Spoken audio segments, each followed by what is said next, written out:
Welcome. If you are here, you are probably ready to stop. Stop thinking about what happened today. Stop planning what needs to happen tomorrow. Stop the quiet running list in the back of your mind that never quite switches off on its own. This is Eyes Closed, a place where we slow everything down together with stories. Not dramatic stories, not stories that ask anything of you, just long, gentle, interesting stories about ordinary things. So here is what I would like you to do right now. Find your position, the one you actually sleep in, not the polite sitting up position, but the real one. Pull the blanket up if you have one. Let your shoulders drop away from your ears. Take one slow breath in through your nose and let it out slowly through your mouth. You don't need to do anything with your hands. Just let them rest. You don't need to keep your eyes open. Let them close when they want to. You are not going to miss anything important. The story will keep going. I will keep talking. All you have to do is listen, or not listen, or somewhere in between, which is the best place to be. Let the day go. It was what it was. Tomorrow is not here yet. Right now, there is only this, your breath, this voice, and a story that is about to begin. Are you ready? Then let's begin. Everything begins with a leaf. A specific leaf from a specific plant, Camellia sinensis, an evergreen shrub native to the mountainous regions of southwest China, northeast India, and Myanmar. Left to grow wild, it becomes a small tree. Cultivated, it is kept as a low bush, pruned constantly so that it produces the young, tender shoots that makes the best tea. All tea, green tea, black tea, white tea, oolong, puree, comes from this one plant. The extraordinary diversity of tea flavors and types comes not from different plants, but from different processes. How the leaves are picked, how they are handled, and how much they are allowed to oxidize, how they are dried and shaped and aged. The same leaf, treated differently, becomes something completely different in a cup. A young bud and 2 leaves, the standard picking, contains caffeine, which the plant produces as a natural insecticide. It contains polyphenol, particularly catechins, which are antioxidants. It contains L-theanine, an amino acid that promotes calm, alertness, The reason tea gives different, gentler stimulation than coffee, and it contains the aromatic compounds that give each tea its particular smell and flavor. Compounds that vary with altitude, soil, seasons, and the skill of the processor. The tea bush, growing on a mountain in Yunnan province in China, in fog at altitude, in ancient volcanic soil, produces something different from the same species growing on a sun-drenched plain in Sri Lanka. The plant reads its environment, and the leaf carries that reading. The origin of tea is wrapped in legend. The most famous story says that the Chinese emperor Shen Nong, who is credited in myth with teaching humanity about herbs and agriculture, was sitting beneath a tree around 2737 BCE when leaves fell from the branches into a pot of water he was boiling. The water turned golden. He drank it. He liked it. Shen Nong is a mythological figure, not a historical one, and the date cannot be taken literally, but the story captures something true. That tea was first discovered in China, and it was likely first used as a medicinal herb before it became daily beverage. Historical evidence of tea drinking in China begins to emerge around the 3rd century CE. The earliest known reference to a tea being processed and prepared in a recognizable way comes from the Tang Dynasty, the 7th to 10th century CE, when the tea culture in China became sophisticated, ritualized, and widely practiced. The Tang Dynasty poet Rikyu wrote a book called the Cha Jing, the classic of tea, around 760 CE. It is the first book ever written entirely about tea. Rikyu wrote about the cultivations of tea plants, the processing of leaves, the quality of different waters for brewing, the correct implements for preparation, and the aesthetic and philosophical dimension of the tea experience. That a dedicated book of this depth and seriousness existed at this date tells you everything about how central tea had become to Chinese culture by the 8th century.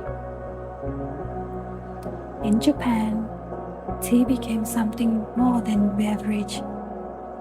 Tea was introduced to Japan from China in the 9th century, brought by Buddhist monks who had studied in China and brought seeds back with them. Initially, it was grown in monasteries and used by monks to maintain alertness during long meditation sessions. Over the following centuries, Japanese tea culture developed its own character, distinct from the Chinese tradition. In the 16th century, a tea master named Sen no Rikyu articulated the aesthetic principles that still define the Japanese tea ceremony, charu, the way of tea. Sen no Rikyu distilled the spirit of the tea ceremony into 4 principles: harmony, respect, purity, and tranquility. The ceremony is not about tea exactly. It is about the frame the ceremony creates, the attention it asks for, the slowness it imposes, the respect it cultivates from each person and each object in the room. The tea room is small, deliberately small, so that there is no space for the hierarchies of the world outside. A lord and servant enter through the same small door, which requires everyone to bow. Inside, everyone is equal. Every movement in the tea ceremony is prescribed. The way the bowl is held, turned, presented, the way the whisk moves through the matcha, the order of action, the silence, the attention to each small gesture. It is a practice of presence, an instruction to be completely here, in this room, with this bowl, with this person, in this moment. Sen no Rikyu died in 1591, ordered to commit suicide ritual by the warlord Toyotomi Hideyoshi after a political dispute. His last acts, by some accounts, was to perform a final tea ceremony. The principles he articulated are still taught and practiced today, 4 centuries later. Tea arrived in Europe in early 17th century, carried by Dutch and Portuguese traders from Asia. The Dutch East Indian Company, the VOC, brought the first commercial shipments of tea to Europe in the 1610. It was exotic, expensive, and immediately fascinating to European elites who had never tasted anything like it. Tea arrived in England in the 1650s. The first advertisement for tea is an English newspaper, appeared in 1658. The diarist Samuel Pepys recorded drinking tea for the first time in 1660. The English relationship with tea developed quickly into something resembling obsession. Coffee houses, already established in London, began serving tea alongside coffee. Aristocratic household adopted it. The social ritual of tea drinking, the afternoon tea service, the careful preparation, the gathering of company, developed in an English institution. Catherine of Braganza, the Portuguese princess who married King Charles II in 1662, brought tea drinking habits from Portugal, where it was already established, and popularized in the English court. What the court did, fashionable society followed. By the 18th century, tea was the national drink of England. The demand was enormous, and the price was kept high by East India Company monopolies and heavy taxation, which created a vast black market. It is estimated that more than half the tea consumed in Britain in the 18th century was smuggled. Tea changed the political history of the world. In 1773, the British government imposed a tax on tea in its American colonies. American merchants who had been profitably smuggling Dutch tea to avoid British duties found themselves undercut by a legal but taxed alternative. Tensions over taxation without representation had been building for years. On the night of December 16, 1773, a group of American colonists, some dressed as Mohawk Indians, boarded 3 ships in Boston Harbor and threw 342 chests of tea into the water. The Boston Tea Party was not primarily about tea. It was about political representation, about the colonial anatomy, about the right of the American colonies to govern themselves. But the tea was a flashpoint. The destruction of the East India Company's tea was the act that prompted British crackdown, which prompted colonial mobilization, which led eventually to the American Revolution and founding of the United States. A plant from a mountain in China traveled halfway around the world in a wooden ship, and the argument about who had the right to tax it helped create a nation. Meanwhile, the demand for tea in Britain was driving the development of the fastest sailing ships in history, the tea clippers.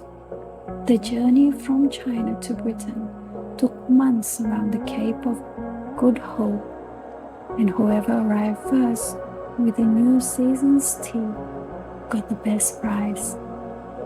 Speed was worth money. The clippers, lean, narrow, enormously rigged ships built for nothing but speed, raced from China to London every year.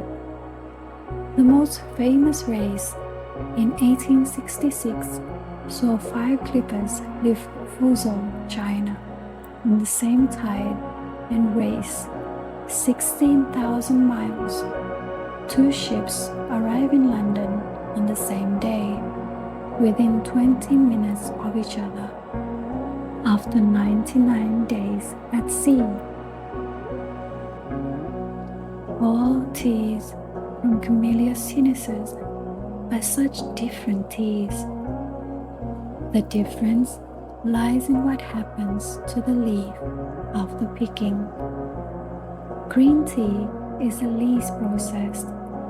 Freshly picked leaves are quickly heated, steamed in Japan, pan-fried in China to stop oxidation.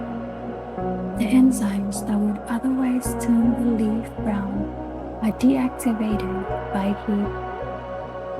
Green tea retains its green color, its grassy, fresh, sometimes seaweed-like flavor, and a relatively high proportion of its own original antioxidants.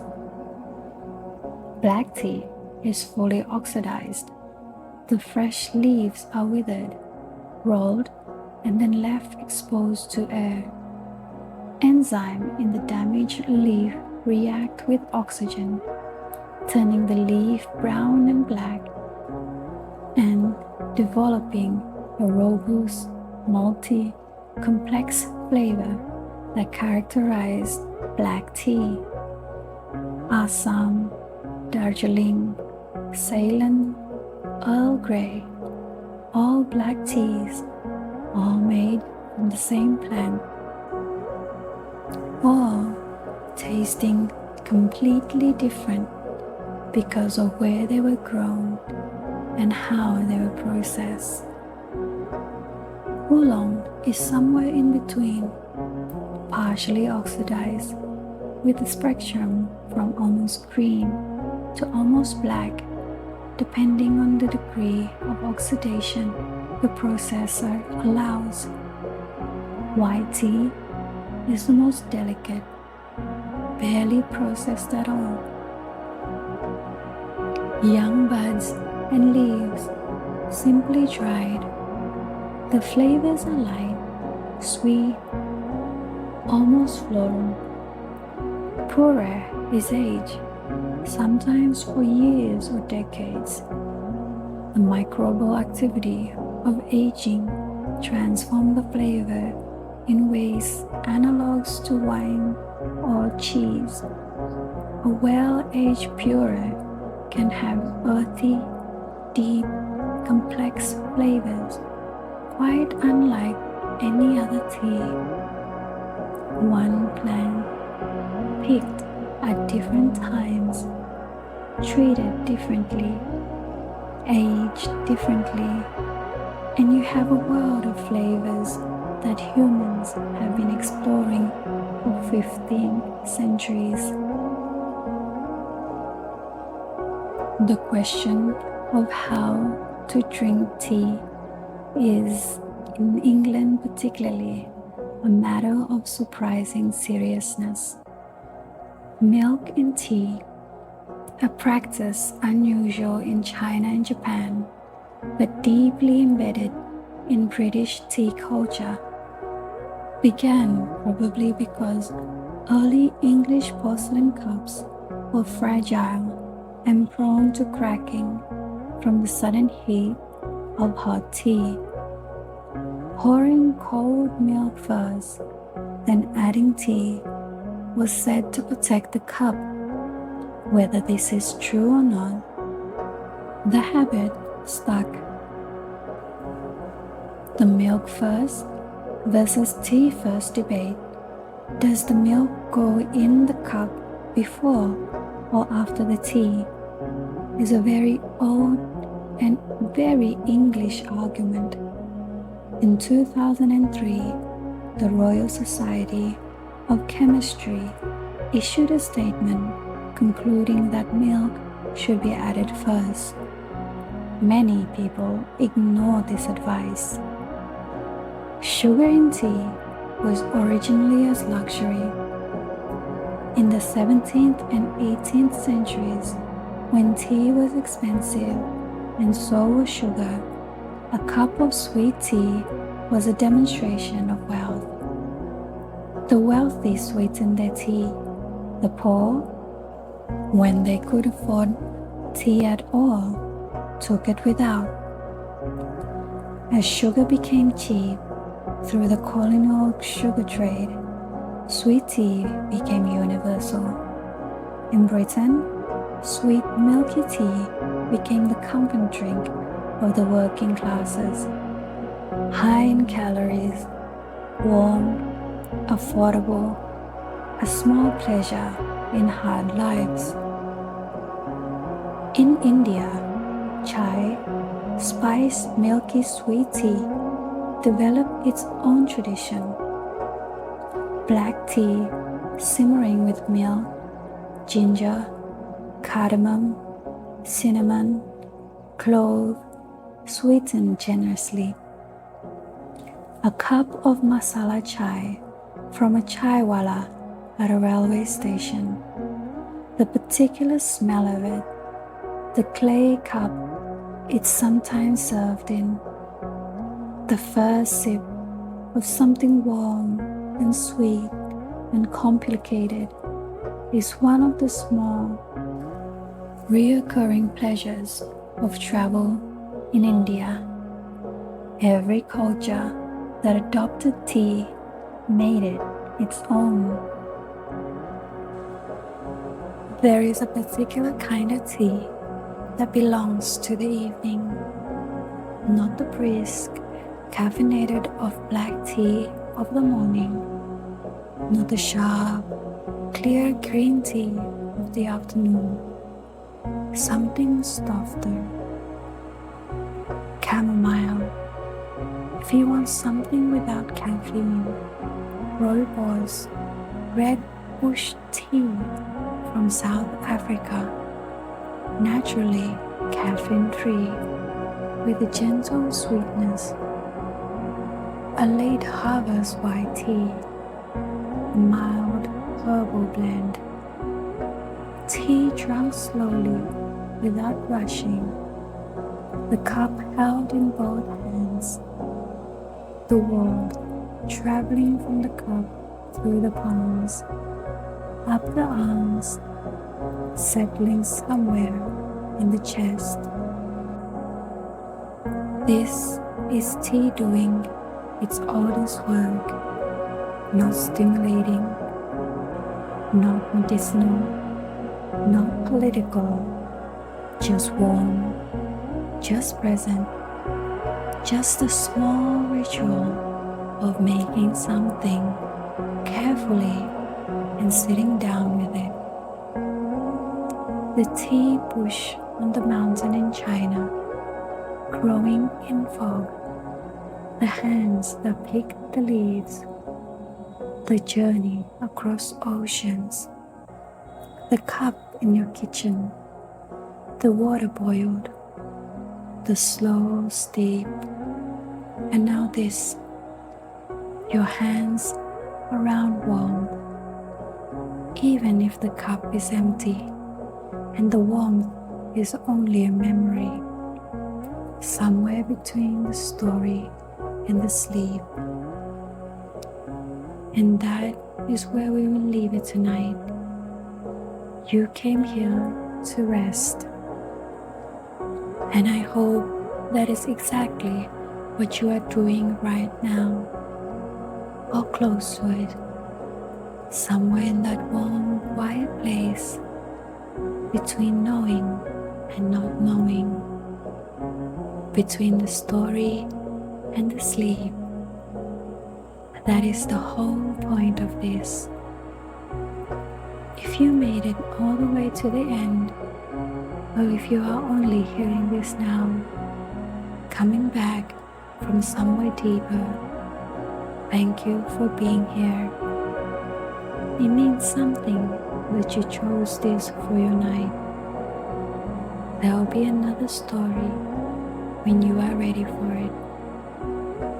Until then, stay exactly where you are and let your breathing do what it knows how to do, and sleep well. This is eyes closed. Good night.